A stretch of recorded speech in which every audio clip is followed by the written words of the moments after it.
तो पी क्षेत्र के बहुसंख्यक आवेश वाहक होल और एन क्षेत्र के बहुसंख्यक आवेश वाहक इलेक्ट्रॉन देखो किधर की ओर विस्तृत हो रहे हैं, किधर की ओर जा रहे हैं, संधि की ओर। किधर की ओर, ये संधि है भैया, ये दिखाई, ये जा रहे हैं ना, इधर संधि और इधर संधि। अब ये होल और इलेक्ट्रॉन संधि पर जाकर आपस में क्या हो जाएंगे, मिल जाते हैं। क्या हो जाते हैं, और इनके मिलने से ही इसमें से एक धारा प्रवाहित होने लग जाती है, जिसे हम क्या कहते हैं, अग्र धारा कहते हैं। और यह धारा किस कोटि में होती है, मिली एम्पियर कोटि में होती है। अब क्या दिक्कत क्या है इसमें, भैया बोलना ही तो है, और वही तो बोलना जो आपको चित्र में दिखाई दे रहा है कि जब पीएन संधि डायोड को अग्र विनति में रखा जाता है तो पी क्षेत्र के बहुसंख्यक आवेश वाहक होल और एन क्षेत्र के बहुसंख्यक आवेश वाहक इलेक्ट्रॉन संधि की ओर गति करने लगते हैं, संधि की ओर विस्तृत होने लगते हैं, और संधि पर जाकर क्या हो जाते हैं भैया आपस में, और इनके मिलने से ही संधि में से एक धारा प्रवाहित होने लगती है, जिसे हम क्या नाम देंगे, अग्र धारा कहते हैं। और इस ये जो धारा होती है किस कोटि में होती है, मिली एम्पियर कोटि की होती है। अब भैया ये तो होल और इलेक्ट्रॉन तो आपस में मिलकर खत्म हो गए, अब और कहां से आएंगे होल और इलेक्ट्रॉन, तो हम क्या कहेंगे कि जब अग्र वोल्टेज का मान और बढ़ाया जाता है, जब वोल्टेज बढ़ाओगे तो पी क्षेत्र के सहसंयोजक बंध क्या हो जाएंगे, टूट जाएंगे। और जब भी कोई सहसंयोजक बंध टूटता है तो एक इलेक्ट्रॉन और होल युग्म की क्या होती है, उत्पत्ति होती है। ऐसे हजारों सहसंयोजक बंध टूटेंगे तो हजारों इलेक्ट्रॉन और होल युग्म की क्या होगी, उत्पत्ति होगी, जिसके कारण धारा का मान धीरे धीरे क्या होता रहता है, बढ़ता रहता है। तो आपको केवल ये बताना, ये लिखना लास्ट लाइन में कि जब अग्र वोल्टता का मान बढ़ाया जाता है तो पी क्षेत्र के जो सहसंयोजक बंध है वह सहसंयोजक बंध क्या हो जाते हैं, टूट जाते हैं, जिसके कारण इलेक्ट्रॉन और होल युग्म की क्या होती है, उत्पत्ति होती है, और जिससे अग्र धारा का मान क्या होता है, धीरे धीरे बढ़ता जाता है। तो ये हो गया भैया, बहुत ही सिंपल है, आप पूरा ध्यान लगा के सही तरीके से समझोगे। अब ऐसा मेरे को फील क्यों होने देते हो कि आप कमज़ोर बच्चे हो, स्टूडेंट्स, ऐसा क्यों लगने देते हो? जवाब आना चाहिए, आपका टाइम आने का ही टाइम ऐसा है भाई, नहीं जम रहा ये वाला टाइम तो अपन दूसरा टाइम चेंज कर लें, और कुछ भी नहीं जम रहा तो अपन क्लास ही बंद करें। मतलब ही क्या, फालतू में आपका पैसा बर्बाद हुआ नहीं। 7 साढ़े 7 बजे का टाइम, आप 8 बजे तक उठ के आ रहे हो, फिर वहाँ पे आने के बाद में तुम दूसरा सब्जेक्ट का देख रहे हो, तो अपन फालतू में क्यों इतना वो करें? मेरे को कोई पैसे का वो तो है ही, ठीक है, मेरे को आ रहा दोनों जगह से आ रहा, मेरे इनफ है इतना, मेरे को पैसा का वो नहीं है कि और कमाऊँ और कमाऊँ। वहाँ पे सिलेबस नहीं हो पाएगा, ये सारे के सारे रोएंगे बाद में। इस वजह से मैं कि भाई तुम्हारे नोट्स में से फ़ोटो कॉपी करवा के उनको दे दूँगा, ज़्यादा होएगा, लेकिन फ़ोटो कॉपी करवाने से कुछ हो जाएगा क्या? फ़ोटो कॉपी तो ये किताबें पढ़ी ले जाओ मेरे से, जब पढ़ लो अगर कुछ समझ में आ जाए। और मैं चाहता हूँ कि इस बार मैं आया तो थोड़ा अच्छा रिजल्ट निकले। हर बार तो राजस्थान में तो खूब दिला दी, और मैं चाहता हूँ कि यहाँ पे भी मेरे को थोड़ा पहचान हो जाए, थोड़ा सब पहचान। तो तुम में से कोई ना कोई तो चेहरा आना चाहिए ना कि बोर्ड पे छाप सके भैया, है कि भाई 95 आए, 96 आए, 98 आए, ऐसा कोई तो आना चाहिए।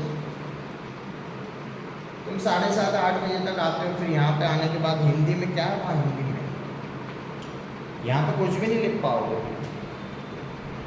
इसलिए प्रॉपर तरीके से आओ, कुछ समझो, जितना पढ़ाया जाए वो ईमानदारी से घर पे जाके पढ़ो। सोमवार में इसका टेस्ट है, वहाँ स्कूल का तो कुछ नहीं कह सकते, स्कूल में तो ऐसे याद करवाने के हिसाब से बोल दिया हमने, स्कूल में तो होएगा या नहीं होएगा मेरे को नहीं पता, लेकिन सोमवार को यहाँ पर आपका टेस्ट लगेगा, ठीक, और टेस्ट लगेगा ये वाला, इसी वाले चैप्टर। इस वजह से जिसके पास नोट्स नहीं है भैया एक कंफर्म कर लो कि अपने को आना ही है, ठीक है, तो आओ, नहीं आना है तो उसको खत्म करें। अपन फालतू में क्यों, मैं भी फालतू का 2,500 रुपये, तो यहाँ का अभी तो 1 रुपया ही नहीं आया, और 2,500 रुपये उसका फ़ोन आगे किराया वाला किराया। आप प्रॉपर तरीके से आना चाहते हो, नोट्स बनाना चाहते हो, आपके है मानसिकता कि हाँ, तो ठीक है, आगे अपन बात बढ़ाएंगे, तो फालतू में आप भी वो करोगे, और फिर प्रॉपर तरीके से अपन तैयारी करेंगे। आप भी पढ़ना स्टार्ट करो, घर पे जाके एक बार पढ़ो, कभी भी आगे तुमने क्रॉस क्वेश्चन नहीं किया कि सर ये वाला समझ में नहीं आया, सर क्यों, तो ये तब होएगा ना जब पढ़ोगे, पूरा ध्यान दोगे। इस वजह से ये वाला क्वेश्चन काफ़ी इम्पोर्टेंट है, ठीक है। और इसको आज ही जाके जो मैंने समझाया आपकी लैंग्वेज में, इतनी इजी लैंग्वेज में लिखवा दिया कि आपको जल्दी से समझ में आ जाए। अब ये हो गया अग्रभिनति।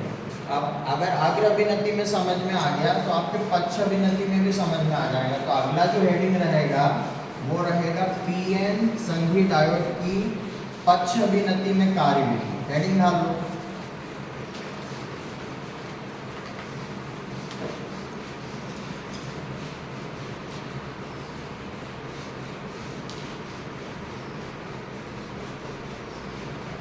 पीएन संधि डायोड की पश्चभिनति में कार्यविधि।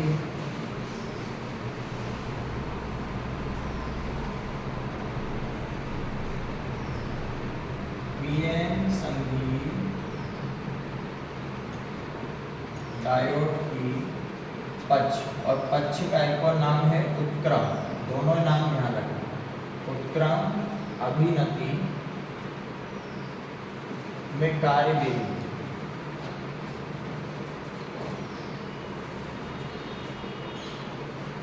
अभी आखिर का तो हो गया था पश्चभिनति में समझाना है। तो सबसे पहले तो इसका एक हम परिपथ बनाएंगे।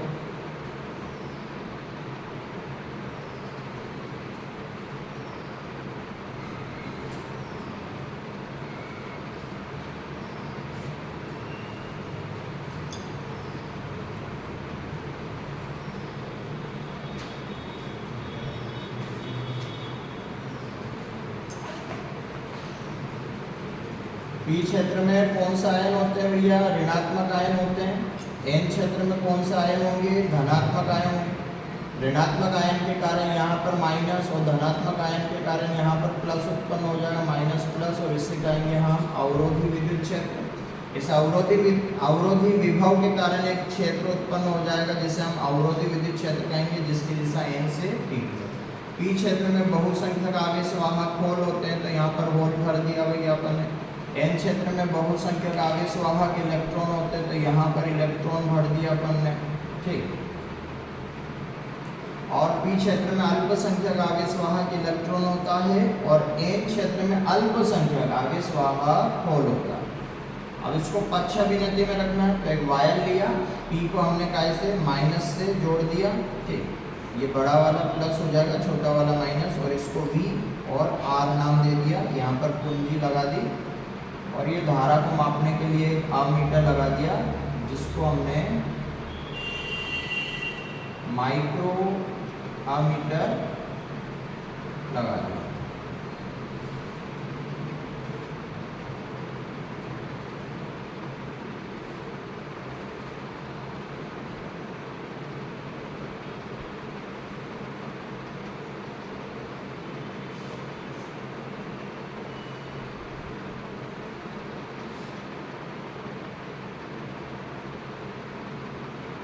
चित्र का नाम दे दिया उत्क्रम अभिनति में कार्य।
को नेगेटिव से जोड़ना है और n को पॉजिटिव से, तब जाके वो उत्क्रम या पक्ष होगा।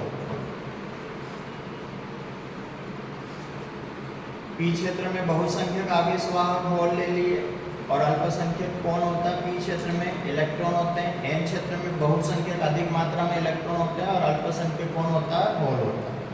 पी क्षेत्र में जो आयन होते हैं वो ऋणात्मक आयन होते हैं। एन क्षेत्र में जो आयन होते हैं वो धनात्मक आयन होते हैं।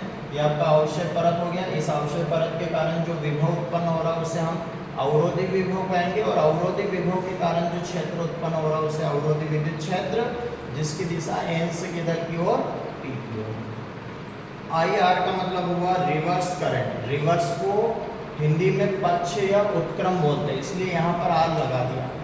और वी आर का मतलब हो गया आपका पक्ष या उत्क्रम वोल्टेज। ठीक, अब ध्यान से तो देखिएगा, ये बताओ कि ये जो होल है और ये जो इलेक्ट्रॉन है, जो अग्र अभिनति में किधर की ओर जा रहे थे? संधि की ओर।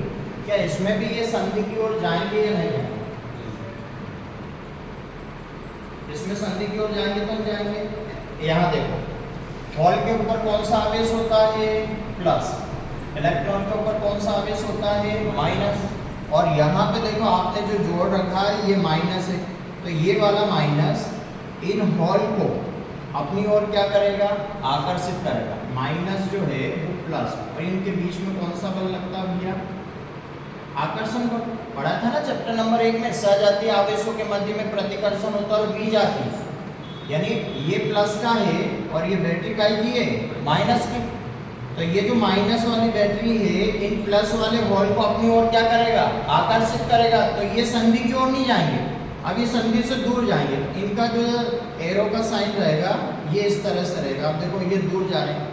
इसी तरीके से ये जो माइनस वाले इलेक्ट्रॉन है और ये बैटरी का प्लस सिरा, ये बैटरी का प्लस सिरा इन माइनस वाले इलेक्ट्रॉन को अपनी ओर क्या कर लेगा? आकर्षित।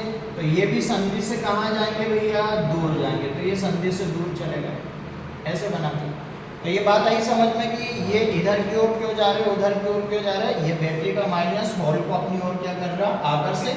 और ये जो बैटरी का प्लस है ये इलेक्ट्रॉन को अपनी ओर क्या कर रहा? आकर्षित। तो इसलिए उनको उधर की ओर संधि से दूर जाते हुए दर्शाओ।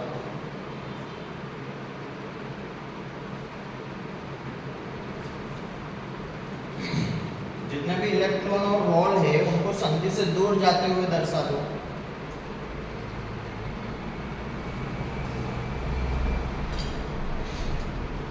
अब ये जो पी क्षेत्र के अल्पसंख्यक आवेश वाहक, ये जो इलेक्ट्रॉन दिखाई दे रहे हैं, ये इलेक्ट्रॉन बताओ ये संधि की ओर जाएंगे या संधि से दूर जाएंगे?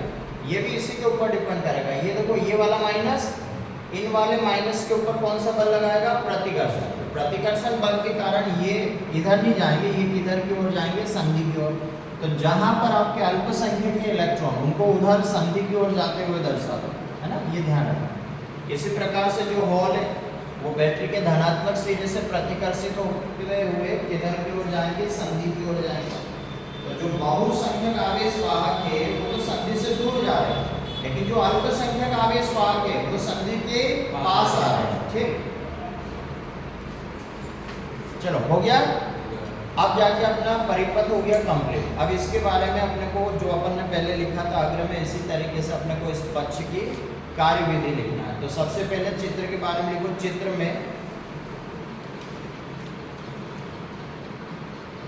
में पीएन संधि डायोड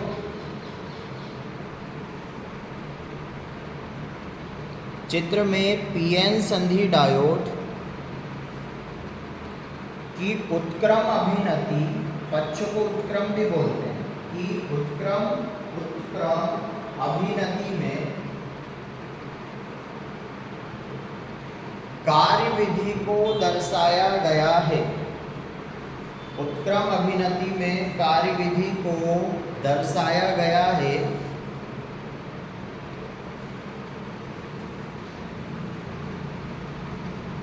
अब पैराग्राफ चेंज करके दूसरा पॉइंट लिखेंगे। जब पीएन संधि डायोड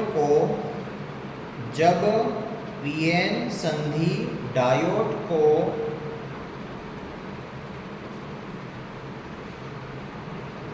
उत्क्रम अभिनति में उत्क्रम अभिनति में रखा जाता है, उत्क्रम अभिनति में रखा जाता है, तो P क्षेत्र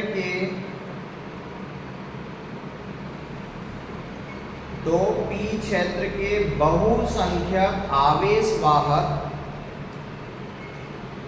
P क्षेत्र के बहुसंख्यक आवेशवाहक कौन है भैया? देख के बताओ, P क्षेत्र में बहुसंख्यक अधिक मात्रा में कौन दिखाई दे रहा है? और तो P क्षेत्र के बहुसंख्यक आवेशवाहक होल तथा N क्षेत्र के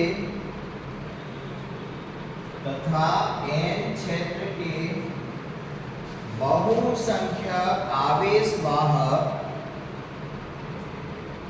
N क्षेत्र के बहुसंख्यक आवेशवाहक कौन है? देख के बताओ, N क्षेत्र में बहुसंख्यक आवेशवाहक इलेक्ट्रॉन संधि से दूर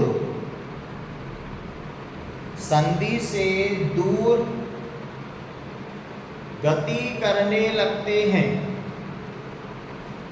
संधि से दूर जा रहे हैं ना, पास में थोड़ी जा रहे हैं, दूर जा रहे हैं। जैसा चित्र में दिखाई दे रहा है वैसा संधि से दूर, ये देखो संधि से दूर क्या करने लग जाते हैं? गति करने लग जाते हैं। ठीक है, इसके परिणाम स्वरूप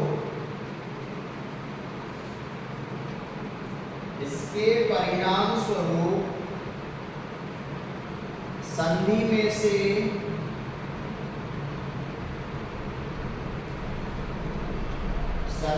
से कोई धारा प्रवाहित नहीं होती है।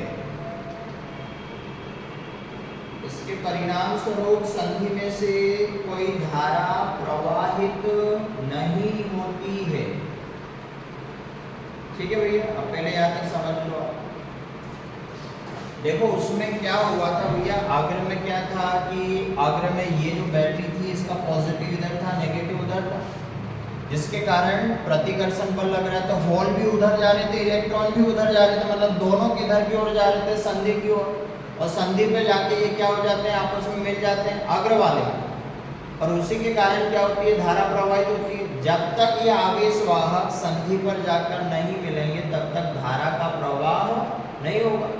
अब इसमें क्या हुआ पक्ष अभिनति में, कि जब हम पक्ष अभिनति में रखेंगे तो P क्षेत्र के बहुसंख्यक आवेशवाहक जो होल है और N क्षेत्र के जो बहुसंख्यक आवेशवाहक इलेक्ट्रॉन है वो संधि से दूर गति करने लगते हैं, संधि से दूर विसरित होने लगते हैं। अब ये होल इधर जा रहे, इलेक्ट्रॉन इधर जा रहे, क्या कभी ये बहुसंख्यक आवेशवाहक इलेक्ट्रॉन और होल संधि पर जाकर मिलेंगे? क्या नहीं मिलेंगे। तो जिसके परिणाम स्वरूप संधि में से कोई धारा प्रवाहित नहीं होगी। इसका मतलब बहुसंख्यक आवेशवाहकों के कारण पक्ष अभिनति में कोई धारा का प्रवाह नहीं होता। अब जब बहुसंख्यक के कारण नहीं हो रहा तो अब किसकी बात करेंगे भैया? अल्पसंख्यक की। अब P क्षेत्र में अल्पसंख्यक कौन है? देखो कौन है? और N क्षेत्र में अल्पसंख्यक कौन है? अब ये तो किधर की ओर जा रहे हैं? संधि की ओर। किधर की ओर? और संधि पे जाके क्या हो जाएंगे? मिल जाएंगे। इनके मिलने से क्या होगी? एक धारा प्रवाहित होगी, और उसी धारा का नाम क्या रखेंगे? या तो पक्ष धारा या फिर उत्क्रम धारा, और जिसको हम काई से दर्शाएंगे I, और उसके आधार में R का मतलब रिवर्स। क्या होता है? रिवर्स। ठीक है। और यह जो धारा होती है किस कोटि में होती है? Micro ampere. कौन सी कोटि में? जबकि पहले जो अग्र धारा थी वो मिली एम्पियर की थी, और ये काय में थी? माइक्रो। तो मिली का मतलब तो होता है 10 की घात -3, और माइक्रो का मतलब होता है 10 की घात -6। ये बड़ा होता है, और ये क्या होता है भैया? तो बताओ अधिक धारा किसमें प्रवाहित हो रही है? अग्र में या पक्ष में? अग्र में। और कम धारा किसमें प्रवाहित हो रही है? पक्ष में, है ना। यहाँ माइनस की घात है इसलिए ये छोटा हो गया, प्लस का होता तो बड़ा होता। ठीक, तो एक लाइन और अपन इसमें लिखेंगे इसके बारे में। देखो P क्षेत्र के, पैराग्राफ चेंज करके, P क्षेत्र के अल्पसंख्यक आवेशवाहक, P क्षेत्र के अल्पसंख्यक आवेश वाहक, ये अल्पसंख्यक लिखो ना, ऐसे एक में लिखा करो, अल्पसंख्यक, है ना, ऐसे लिखा करो। पी क्षेत्र के अल्पसंख्यक आवेश वाहक इलेक्ट्रॉन तथा एन क्षेत्र के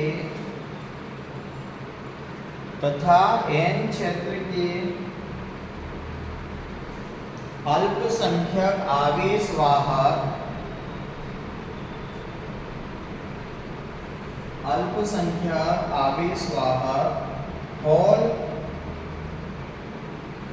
हॉल संधि की ओर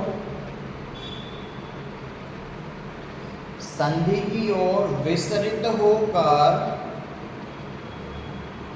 संधि पर मिल जाते हैं।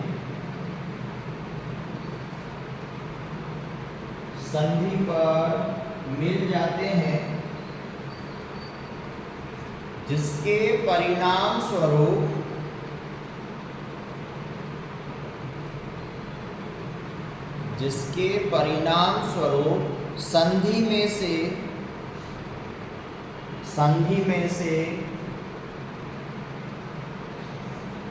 परिणाम स्वरूप संधि में से एक अल्प धारा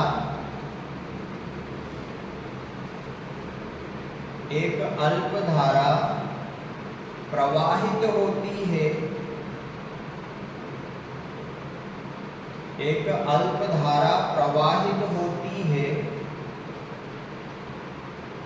जिसे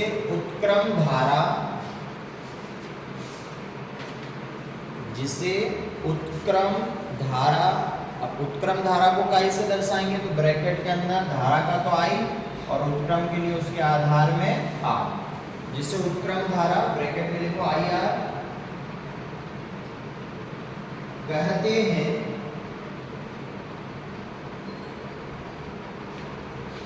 यह धारा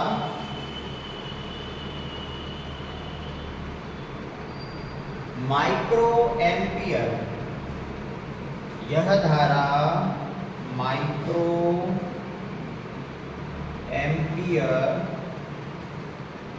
ब्रैकेट के अंदर लिख लेना म्यू ए। यह धारा माइक्रो एम्पियर कोटि में होती है,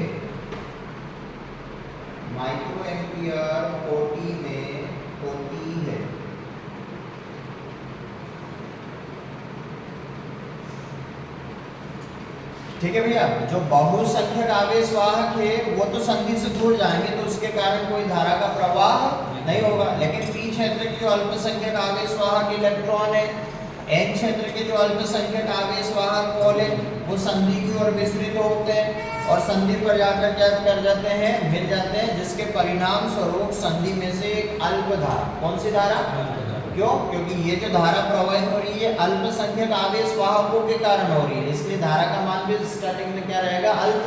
तो इसमें से एक अल्प धारा प्रवाहित होने लग जाती है और इसी अल्प धारा का नाम क्या रखा गया, पच्छ या फिर उत्क्रम धारा, जिसको हम काई से दर्शाते हैं, IR से। और उत्क्रम धारा किस कोटि में प्रवाहित होती है, तो ये होती है माइक्रो एम्पियर। ठीक, तो अब ये बताइए कि हमने अग्र अभिनति पढ़ा, तो अग्र अभिनति में जो धारा का प्रवाह होता है वो बहुसंख्यक आवेश वाहकों के कारण होता है या अल्पसंख्यक आवेश वाहकों के कारण, जो अग्र में पढ़ा था, किसके कारण, बहुसंख्यक।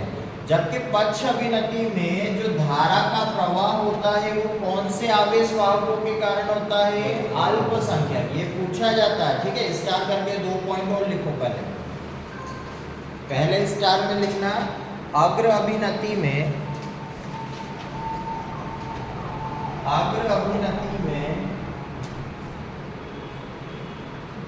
धारा का प्रवाह,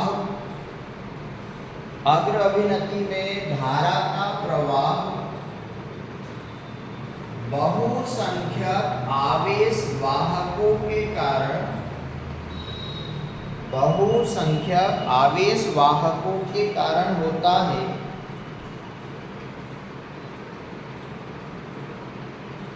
बहुसंख्यक आवेश वाहकों के कारण होता है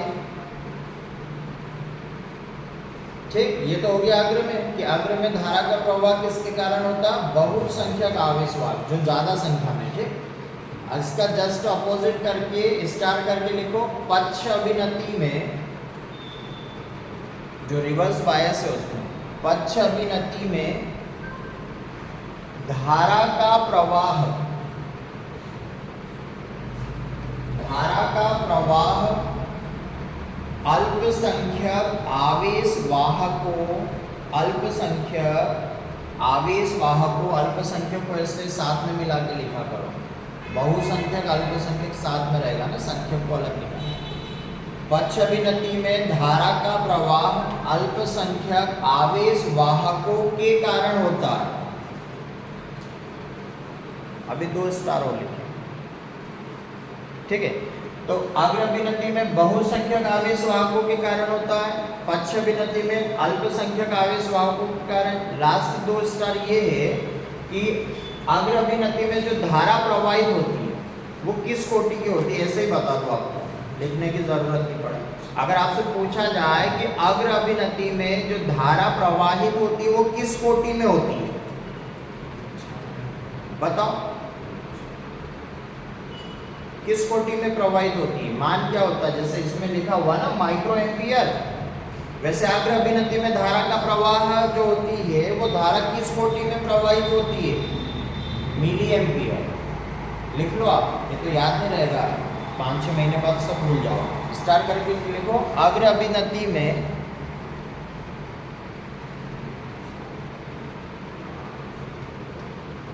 अग्र अभिनति में प्रवाहित धारा, अग्र अभिनति में प्रवाहित धारा मिली एम्पियर, या तो डायरेक्ट स्मॉल एम ए करके लिखो, मिली एम्पियर कोटि में होती है।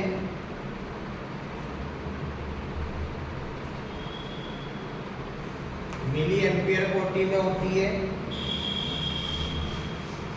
और उधर क्या लिखोगे अगले स्टार में, पक्ष अभिनति में, हाँ माइक्रो एम्पियर कोटि में होती है, लिख लो। पक्ष अभिनति में प्रवाहित धारा, जिसको हम पक्ष धारा या उत्क्रम धारा कहते हैं, वो किस कोटि में होती है, माइक्रो एम्पियर। और ये भी पता होना चाहिए मिली एम्पियर में कितना एम्पियर होता है, हाँ लिख लेना, नहीं पता हो तो। 1 मिली एम्पियर बराबर होता है 10⁻³ एम्पियर, और 1 माइक्रो एम्पियर बराबर होता है 10⁻⁻6 एम्पियर। ठीक है भैया, तो आज के लिए इतना बहुत है। आज हमने अग्र अभिनति और पक्ष अभिनति में कार्यविधि को समझ लिया। कल हम इसके अग्र अभिलाक्षणिक वक्र के बारे में और पक्ष अभिलाक्षणिक वक्र के बारे में बात करेंगे, लेकिन यहाँ तक आप पढ़ के आइएगा, ठीक है। सभी को राधे राधे।